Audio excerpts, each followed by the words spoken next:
اور جب بات نبی کریم صلی اللہ علیہ وسلم کی ذات اقدس کی آتی ہے تو بحیثیت مسلمان ہماری ابتدا آپ صلی اللہ علیہ وسلم کی ذات اقدس سے ہے، ہماری انتہا آپ صلی اللہ علیہ وسلم کی ذات اقدس پر ہے۔ بات ایمان کی ہو، عبادات کی ہو، معاملات کی ہو، بات بنیادی حصہ جز جو ایمان کا ہے اللہ جل شانہ کی ذات یعنی توحید کی بات ہو،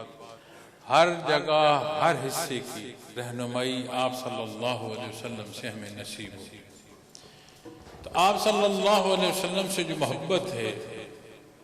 جو رشتہ ہے سنتی کا، یہ ہماری کل اساس ہے۔ اپنی بندگی اور اپنی حیثیت کو سمجھو اور اللہ جل شانہ کی جو ذات ہے، اللہ کریم کی جو بلندی ہے، جو مخلوقات کا پالن ہار ہے،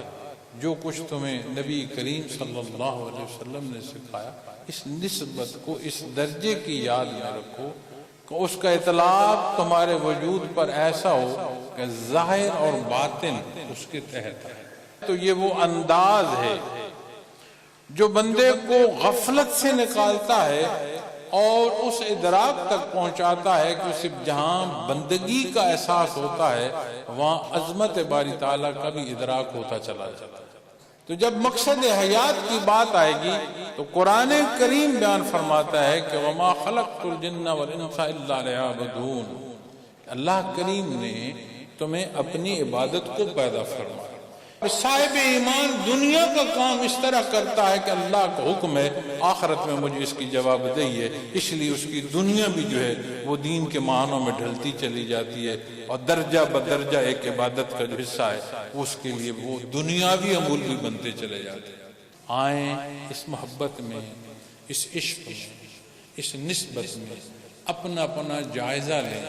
جو ہو چکا اللہ کے حضور معافی کے طالب ہے، اور جو فرصت ہے کسی کو کچھ کہنے کی ضرورت ہے، اپنا میں اپنا دیکھوں، آپ اپنا دیکھیں۔ اللہ کریم مسائل میں، مصیبتوں میں آسانی فرمائے